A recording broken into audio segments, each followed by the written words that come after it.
Assalamualaikum warahmatullahi wabarakatuh. Perkenalkan, nama saya Mim Ratna Safitri dengan NIM 21030961117 dari Prodi Pendidikan Guru Madrasah Ibtidaiyah, Fakultas Ilmu Tarbiyah dan Keguruan dari Universitas Islam Negeri Wali Songo Semarang. Nah, untuk memenuhi tugas mata kuliah Psikologi Pendidikan Islam, di sini saya akan menjelaskan dua pertanyaan. Pertanyaan yang pertama yaitu, bagaimana pengembangan dimensi spiritual dapat menjadi bagian integral dari pendidikan dan kesejahteraan anak. Lalu pertanyaan yang kedua, bagaimana anak-anak dapat diberdayakan untuk menjalankan nilai-nilai moral dan etika yang sesuai dengan ajaran agama dan keyakinan keluarga mereka. Nah, untuk menjawab pertanyaan dari dua pertanyaan tadi, saya akan menjelaskan yaitu dari kecerdasan spiritual terlebih dahulu.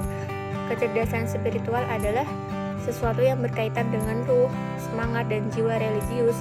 Dengan kata lain, anak yang cerdas secara spiritual adalah anak yang mampu mengaktualisasikan nilai-nilai ibadah terhadap perilaku dan kegiatan dalam kehidupan sehari-hari, serta berupaya untuk mempertahankannya. Kecerdasan spiritual ini sangat penting ditanamkan kepada anak, mulai sejak anak masih kanak-kanak, bahkan sejak dalam kandungan.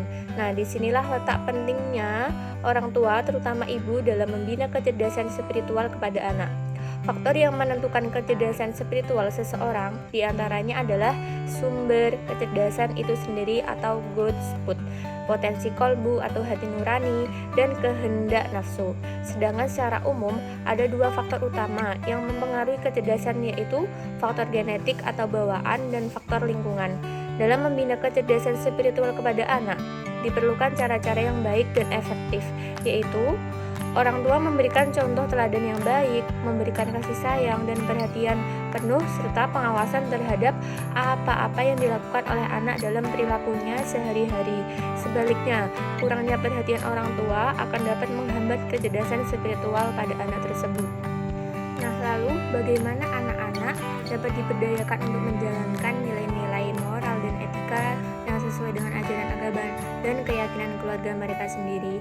Nah, di sini saya akan menjelaskan terlebih dahulu dari etika. Itu adalah sistem prinsip-prinsip moral yang penting dimiliki setiap orang, termasuk anak-anak. Terdapat sejumlah cara untuk memperkenalkan etika yang bisa dilakukan orang tua, seperti menjadi panutan yang baik, memberikan tugas atau tanggung jawab pada anak, hingga meningkatkan kepercayaan diri si kecil. Lalu etika juga diartikan sebagai salah satu hal penting yang perlu diajarkan sejak anak usia dini. Pasalnya ada banyak manfaat etika jika dipraktikkan dalam kehidupan sehari-hari. Misalnya menjadi pedoman yang bisa membantu seseorang untuk mengutarakan kebenaran, menepati janji, hingga membantu mereka yang sedang mengalami kesusahan. Nah, lalu di sini sebelum mencoba menerapkan atau mengajarkannya, penting bagi kita untuk memahami definisi etika terlebih dahulu ya. Secara sederhana, etika artinya sistem prinsip-prinsip moral yang mempengaruhi bagaimana seseorang membuat keputusan dan menjalani hidupnya. Sementara itu, menurut Kamus Besar Bahasa Indonesia atau KBBI, pengertian etika adalah ilmu tentang apa yang baik dan apa yang buruk, serta tentang hak dan kewajiban moral atau akhlak. Setiap orang tua pasti menginginkan agar anaknya memiliki etika yang baik. Dengan demikian, si kecil dapat membedakan yang benar dan salah, serta mengembangkan nilai-nilai moral yang penting seiring bertambahnya usia. Untuk mewujudkannya tersebut, kita dapat mengajarkan etika kepada anak-anak untuk membantu mempersiapkan mereka menjadi orang dewasa yang bermanfaat di masyarakat. Nah, sebelumnya untuk macam-macam etika yang penting untuk dipahami itu salah satunya itu etika pribadi. Nah, etika pribadi itu meliputi nilai-nilai pribadi dan kualitas moral umumnya. Jenis etika ini dipengaruhi oleh keluarga, teman, budaya, agama, hingga pendidikan. Nah, salah satu contoh etika dan moral pribadi adalah mempercayai bahwa rasisme adalah hal yang salah. Lalu ada juga etika umum. Selanjutnya ada etika umum atau etika yang disepakati oleh khalayak. Namun sejumlah ahli beranggapan bahwa etika umum di setiap wilayah berbeda. Misalnya etika umum di Indonesia dapat berbeda dengan etika umum di negara lain. Salah satu contoh etika umum adalah menyakiti atau membunuh orang adalah hal yang salah. Selanjutnya yaitu etika profesional. Etika profesional adalah aturan yang dipegang teguh oleh karyawan di sebuah perusahaan seperti wartawan, dokter, hingga pengacara. Konsep etika profesional perlu dijalani ketika seseorang menjadi bagian dari lingkungan profesional atau ketika dilatih untuk bekerja dengan profesi tertentu. Contoh etika dalam kehidupan sehari-hari di lingkungan profesional adalah tidak bergosip, mampu menggunakan waktu dengan baik, menjaga rahasia, hingga transparansi. Selanjutnya itu ada etika normatif. Etika normatif adalah jenis etika yang bermaksud untuk mengetahui tindakan mana yang benar dan salah, atau sifat apa yang baik atau buruk. Contohnya, dapat dilihat dari kehidupan bermasyarakat, di mana seseorang dapat dinilai sifatnya, entah itu baik atau buruknya. Lalu bagaimana cara kita mengajarkan etika atau moral kepada anak kita? Yang pertama yaitu jadikan diri Anda sebagai contoh yang baik bagi anak. Maksudnya, jika Anda ingin anak belajar nilai-nilai etika, Anda harus mempraktikannya terlebih dahulu, karena anak menghabiskan sebagian besar waktu bersama ibu atau ayah. Maka mereka akan meniru perilaku dan kebiasaan mereka. Penelitian mengungkapkan bahwa cara terbaik untuk mengajarkan etika adalah memberikan contoh. Pastikan yang diambil anak-anak Anda adalah perilaku atau etika yang baik. Selain itu, pastikan juga anak Anda dikelilingi oleh orang-orang dengan etika yang baik agar dapat meningkatkan karakter dan integritasnya. Lanjut yang kedua, yaitu berikan tugas atau tanggung jawab kepada anak. Memberikan tugas kepada anak-anak berdasarkan usia dan kemampuan mereka adalah cara yang bagus untuk membantu memulai belajar tentang etika, tanggung jawab, kerja keras. Nah, tugas-tugas tersebut akan membuat mereka sibuk sehingga tidak memiliki waktu untuk melakukan hal yang buruk. Untuk membuat kegiatan ini menyenangkan, Anda dapat memberikan hadiah untuk anak-anak jika mampu menyelesaikan tugasnya. Dengan cara ini, mereka akan menemukan aktivitas yang menyenangkan dan bisa mengembangkan rasa puas atau pencapaian yang diraih.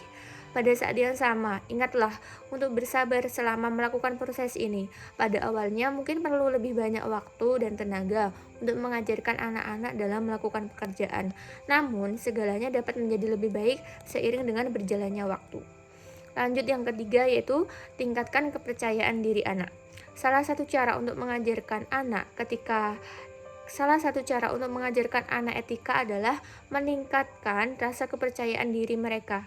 Ketika ada waktu luang, cobalah untuk duduk dan mengobrol bersama anak. Mulailah dengan pembicaraan positif tentang berbagai topik dengan anak-anak. Diskusikan apa rencana mereka dan bagaimana mereka ingin menjalani hidup ke depannya. Yang terpenting, bantu anak-anak Anda dalam mencapai tujuan hidup mereka. Perhatikan dan gunakan kata-kata positif untuk meningkatkan kepercayaan diri anak ketika melakukan tugas apapun. Lanjut yang keempat yaitu meningkatkan rasa empati anak. Nah, sebelumnya empati adalah perasaan yang memotivasi seseorang untuk menghentikan perilaku-perilaku buruk yang tidak layak. Sebuah penelitian baru juga menunjukkan bahwa empati adalah pembuka hati nurani. Cara mengajarkan etika pada anak melalui rasa empati dapat dilakukan dengan menanyakan bagaimana perasaan anak Anda, dengan menanyakan bagaimana kabarnya, bagaimana apa yang dirasakan. Nah, lalu mintalah anak-anak untuk merenungkan bagaimana perasaan orang lain dengan menggunakan situasi dalam buku, TV, film, serta kehidupan nyata. Hal ini secara tidak langsung dapat memaksa mereka untuk memikirkan masalah orang lain. Selanjutnya yang kelima, yaitu bersikap responsif dalam menyelesaikan masalah. Ingat, Anda bukan hanya menjadi orang tua, tetapi juga teman baik untuk anak-anak Anda.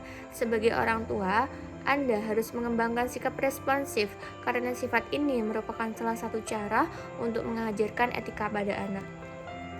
Ketika anak menghadapi masalah, cobalah tanggap dan aktif dalam menyelesaikan masalah mereka. Cobalah untuk tidak panik dalam menghadapi berbagai situasi dan bantu mereka keluar dari situasi itu. Nah, pada akhirnya, anak-anak akan mengembangkan sikap terbuka, beretika, dan dapat mengikuti instruksi Anda dengan hati-hati di masa depan. Lanjut yang keenam, yaitu jangan memarahi anak. Tidak peduli seberapa parah situasinya. Ketika kita mempunyai anak, tidak boleh memarahi anak. Tindakan ini dapat meninggalkan efek buruk jangka panjang terhadap perkembangan mereka. Akibatnya, anak tidak akan terbuka terhadap masalah atau pencapaiannya dengan Anda. Sebaliknya, mereka dapat mulai memisahkan diri atau bahkan menjauhi dari Anda. Meskipun kadang-kadang perlu memberikan hukuman ringan atau pelajaran, tetapi hal itu tidak harus dilakukan dengan cara menyiksa dengan kekerasan. Nah, jika dilakukan secara terus-menerus, anak akan berpotensi menjadi individu yang kasar dan akan mengembangkan sifat keras kepala, mengabaikan semua etika yang selama ini telah diterapkan. Mereka juga tidak akan mendengarkan saran Anda lagi. Mengajarkan etika pada anak memang tidak selalu berjalan dengan mudah. Jika Anda tidak yakin harus mulai dari mana, mulailah dengan mencoba melakukan hal yang benar dalam setiap situasi tertentu. Sedikit demi sedikit, dengan mencontohkan perilaku yang baik, orang tua akan menunjukkan kepada anak bagaimana menanamkan nilai-nilai etika yang dianggap penting. Nah, itu tadi jawaban dari saya dari dua pertanyaan itu. Dari yang pertama itu bagaimana pengembangan dimensi spiritual dapat menjadi bagian integral dari pendidikan dan kesejahteraan anak. Dan pertanyaan yang kedua, bagaimana anak-anak dapat diberdayakan untuk menjalankan nilai-nilai moral dan etika yang sesuai dengan ajaran agama dan keyakinan keluarga mereka.